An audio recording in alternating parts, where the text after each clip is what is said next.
Info terbaru bagi honorer di instansi pemerintah. Saat ini Kementerian Pendayagunaan Aparatur Negara dan Reformasi Birokrasi, PANRB, sedang menyiapkan formula pengangkatan honorer jadi PNS. Honorer yang ada saat ini rencananya akan diangkat jadi ASN, baik itu CPNS maupun CP3K. Pemerintah yang menetapkan dua jenis pegawai pemerintah, yakni PNS atau ASN dan pegawai pemerintah dengan perjanjian kerja P3K.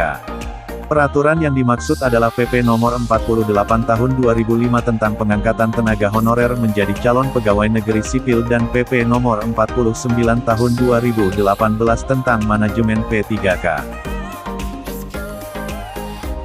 Kepala Biro Hukum, Komunikasi dan Informasi Publik Kementerian Pendayagunaan Aparatur Negara dan Reformasi Birokrasi PANRB, Muhammad Aferous menjelaskan, sebagai bagian proses awal pengadaan ASN.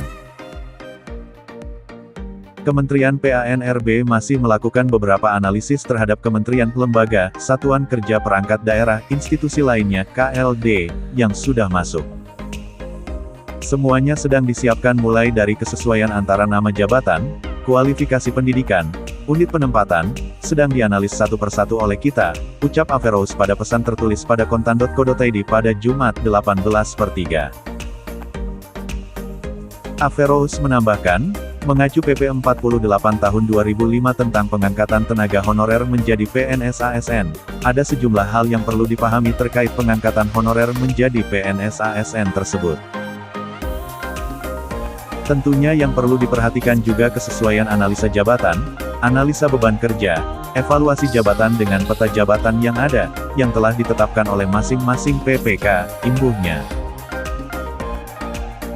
Syarat minimal usia masa kerjanya adalah 1-5 tahun secara terus-menerus. Secara terus-menerus ini artinya, seorang honorer yang bekerja tidak terputus selama 1 hingga 5 tahun.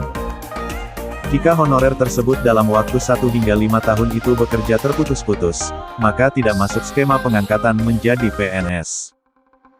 Sedangkan batas maksimal masa kerja seorang honorer untuk pengangkatan menjadi PNS adalah 20 tahun atau lebih secara terus-menerus. Honorer yang bisa diangkat menjadi PNS.